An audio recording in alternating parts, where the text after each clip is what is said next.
Usapang totoo, walang preno. You under vlogcaster, real talk lang, walang plastikan. Magandang araw mga ka-Wonder, welcome back sa ating YouTube channel, Wonder Vlogcaster po. Magandang umaga. Kumakalat ngayon mga ka-Wonder sa social media itong video ni dating Secretary Andaya nung siya po'y nabubuhay pa. Dahil alam natin itong si Secretary Andaya ay nagpatiwakal. Yan po ang report dito ng mga pulis. Pero sa kabila niyan, meron pa ring agam-agam. Meron pa ring duda ang tao. Dahil parang wala namang iniwan itong note pahiwatig, at yun po ay sa kasagsagan ng kanyang political career. Dahil siya po ay isang kilala na nag-expose ng mga katiwalian dyan sa gobyerno. At bigla siyang nawala.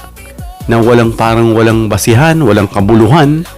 Kaya naniniwala ang marami na kahit nang sinabing ito'y nagpatiwakal, ay patuloy pa rin ang pag-iimbestiga na maaring ito nga ay may kahalong foul play mga ka-Wonder.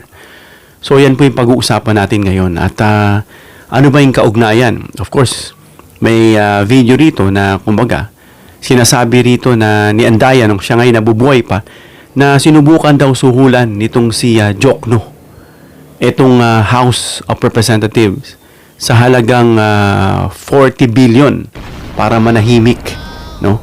Yun ang sinabi niya. Jokno tries to buy our cooperation. He offered the House 40 billion pesos for us to shut up about the 75 billion insertion. Now I have the 2019 budget in my hand. I do not see any 40 billion there. And he told me I will get it from savings of the 2018.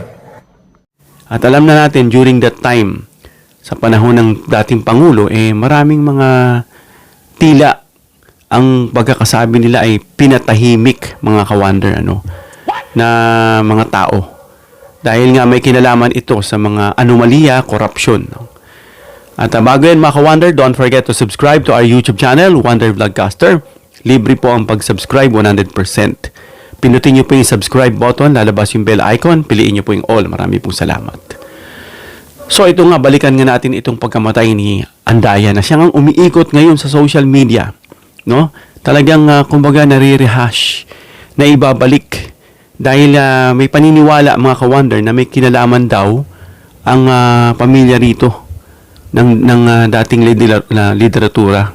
At yung pagkamatay nga ni Andaya, temba pinatay o nagpatiwakal.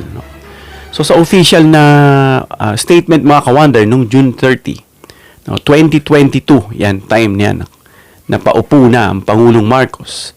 Natagpuan nga, hindi lang yan, pati nga itong si Percy Lapid, summer 2022, yung mga yan, tila, yung mga nag-expose na yan, tila mga pinatatahimik. Not to mention yung mga iba pa, bago yan, yung mga kalaban ni Duterte, sila Parohino, kung sino-sino pa. Yan ay na paniniwalaan mga ka-Wonder. Kahit sa mga comment section, sa mga reactions ng taong bayan, na yung mga yan ay pinatahimik.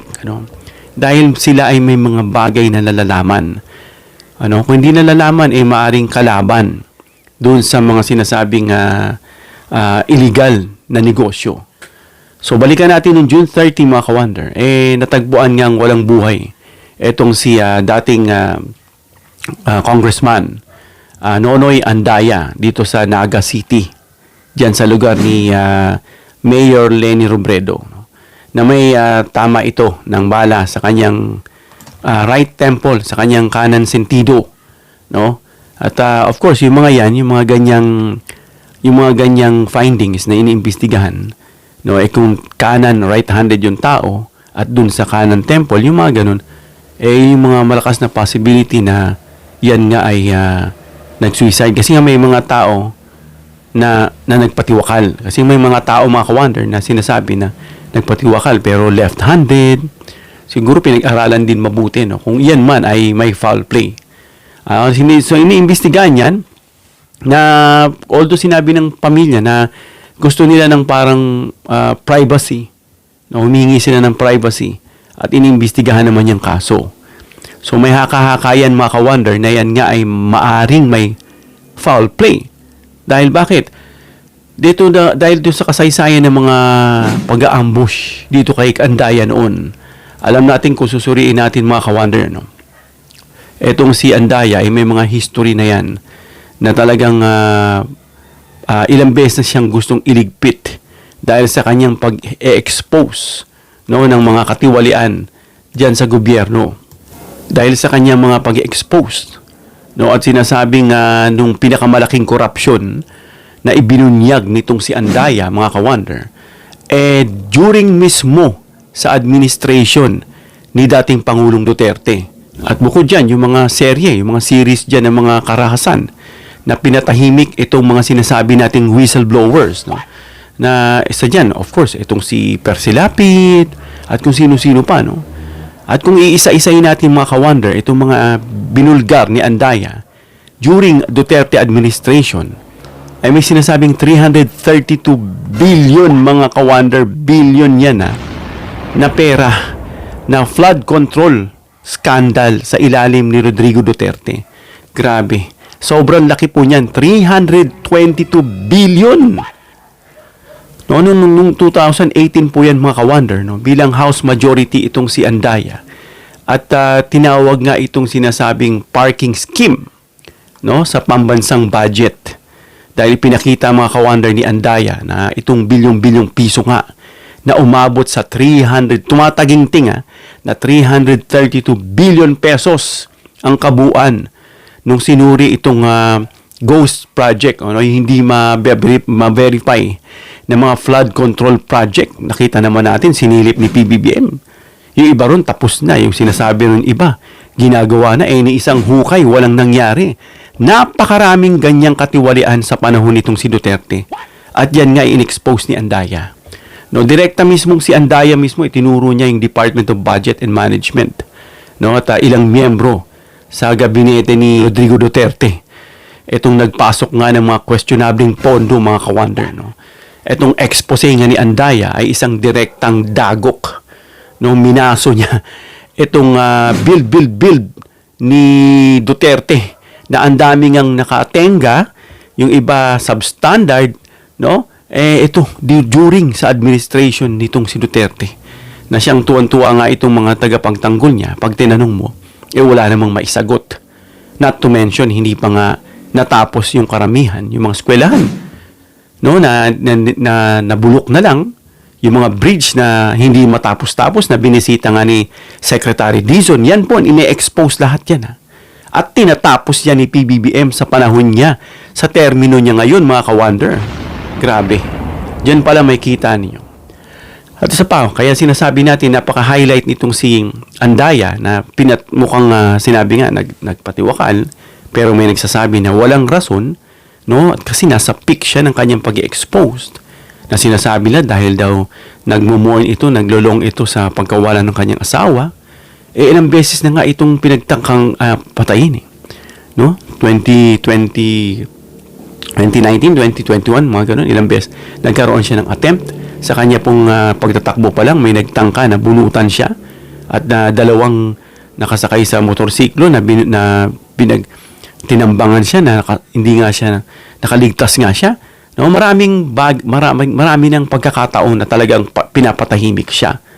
At yung connection nito mga ka-wonder sa Davao, no, yung mga kumpanya ng mga kontratista dyan.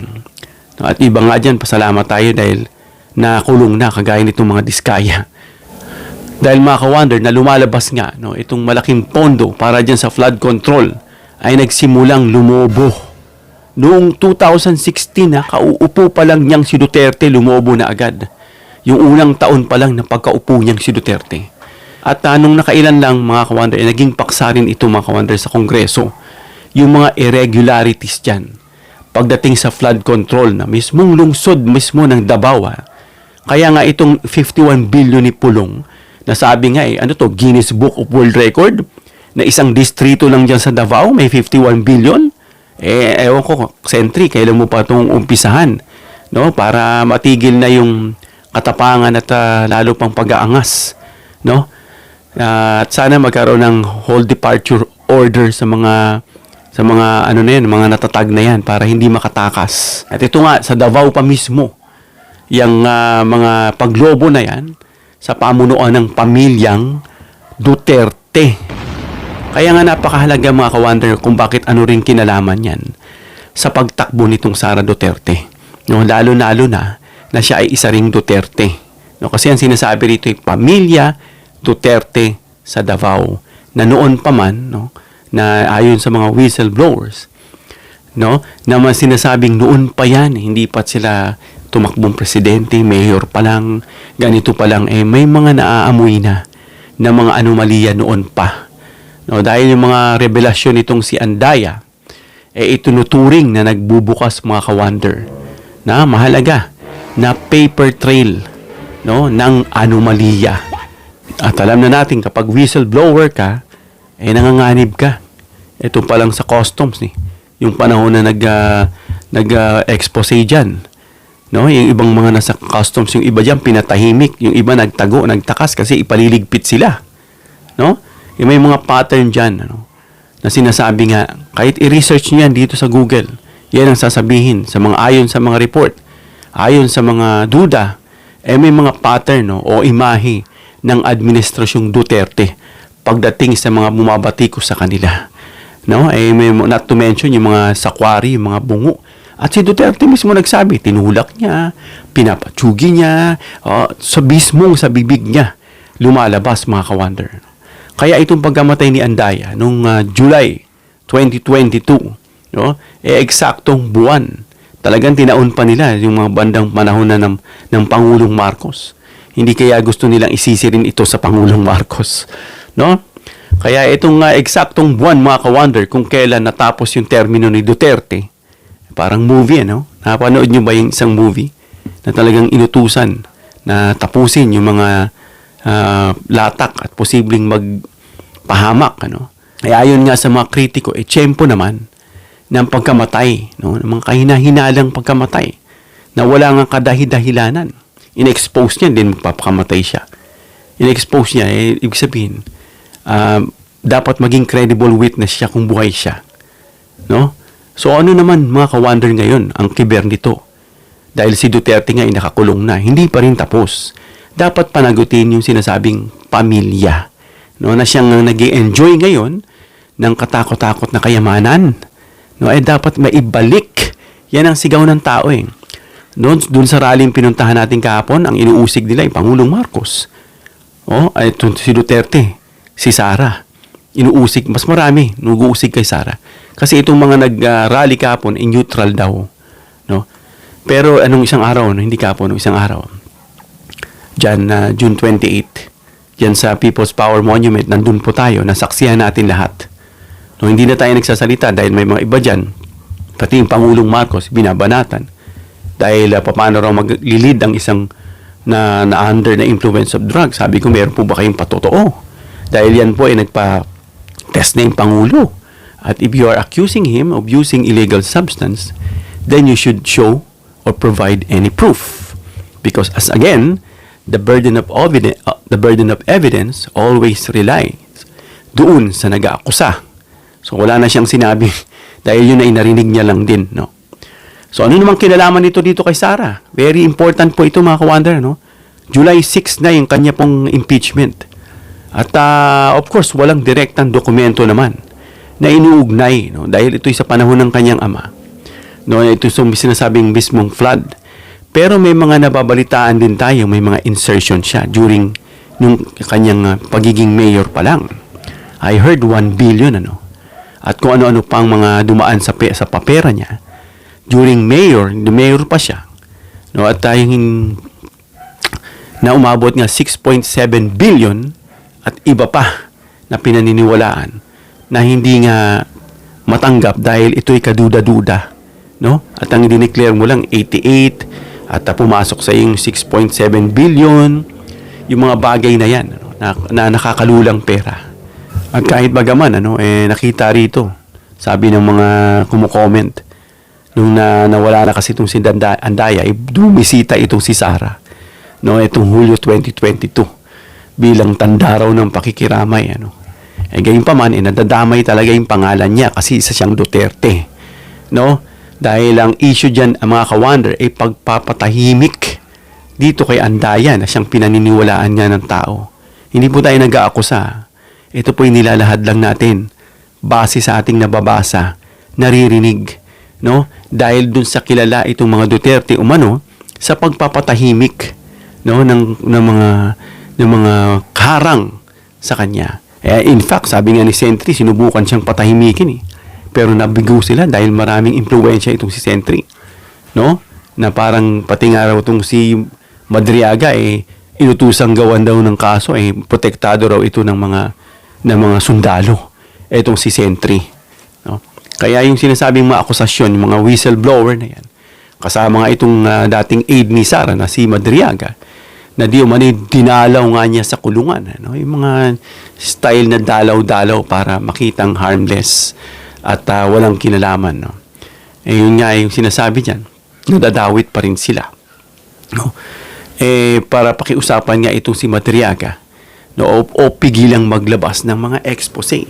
Pero hindi na nga siya pinansin ni Madriaga at doon na nga naamoy, no, ng mga nila na balak nga siyang patahimikin kaya nga in-expose niya na etong si Sara Duterte. Kaya napakalaking po niyan mga ka-wonder. Napakalaking bearing niyan, no? Etong mga nangyaring anomalya ni ngayon, noong panahon na yon na siyang umuugat o nag-e-echo sa panahon ngayon na siyang ibinabalik nila sa Pangulo, sinasabi nila ganito ganyan, noon pa yan po ay mga parte ng taktika para sirain ang administrasyong ito. Kaya antayin natin mga ka-wonder, na ito pa rin, binabantayan pa rin natin itong magiging demeanor ng mga kalahok na judges dyan sa Senado. Maging inaabangan din nila mga ka-wonder itong kamay ng Supreme Court kung makikialam at babantayan kung paano nakikialam. No? Dahil alam natin mga ka-wonder, gayon pa man, na yung mga tao na nagbabantay at hindi nila nagustuhan yung mga pagkilos na pinaniniwalaan nilang hindi makatarungan ay kumikilos sa kalsada at pipiliting bumaba yung mga dapat bumaba at pagkababa ay hahabulin din ng kaso. Hanggang dito lang tayo mga ka-wonder. Comment down below your opinion para mabasa at mareaksyonan. Please give me a thumbs up if you like this video para ma-share ni YouTube sa iba pang viewers. Please share this video para malaman nila kung bakit nare-rehash o pinag-uusapan muli itong pagkamatay ni Andaya. Please subscribe, hit the notification bell icon and choose all bilang suporta sa aming mga content creators. Hanggang sa muli mga ka-wonder. God bless.